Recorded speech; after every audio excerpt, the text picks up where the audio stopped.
June 19 ബുധനാഴ്ച Paris നഗരപ്രാന്തത്തിൽ യഹൂദിയായതിന്റെ പേരിൽ 12 വയസ്സുള്ള ഒരു ജൂത പെൺകുട്ടിയെ 3 ആൺകുട്ടികൾ ചേർന്ന് ബലാത്സംഗം ചെയ്ത സംഭവത്തിൽ പ്രതിഷേധം ഇരമ്പുന്നു. ബലാത്സംഗത്തിന് ഇരയായ പാരീസിന് പടിഞ്ഞാറ് കോർബേവയിൽ നിന്നുള്ള 12 വയസ്സുള്ള പെൺകുട്ടി പരാതി നൽകുകയും കേസിൽ 3 കൗമാരക്കാരെ അറസ്റ്റ് ചെയ്യുകയും ചെയ്തു. യഹൂദവിരുദ്ധ അധിക്ഷേപങ്ങൾ നിറഞ്ഞ വാക്കുകളാൽ അപമാനിക്കപ്പെടുന്നതിനിടയിൽ താൻ ബലാത്സംഗത്തിന് ഇരയാകുകയായിരുന്നുവെന്ന് പെൺകുട്ടി പോലീസിനോട് പറഞ്ഞതായി നാന്റെ പബ്ലിക് പ്രോസിക്യൂഷൻ ഓഫീസ് അറിയിച്ചു.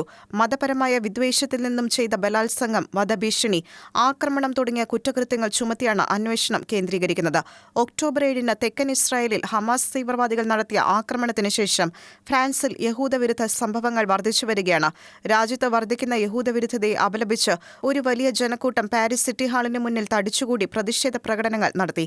യഹൂദവിരുദ്ധതയാൽ പ്രേരിതമായി 12-കാരിയെ ബലാത്സംഗത്തിന് വിധേയമാക്കിയ സംഭവത്തെ തുടർന്ന് ഫ്രഞ്ച് പ്രസിഡന്റ് ഇമ്മാനുവൽ മാക്രോൺ യഹൂദവിരുദ്ധതയ്ക്കെതിരെ നടപടികൾ സ്വീകരിക്കാനുള്ള നിർദ്ദേശങ്ങളുമായി രംഗത്ത് വന്നിട്ടുണ്ട്.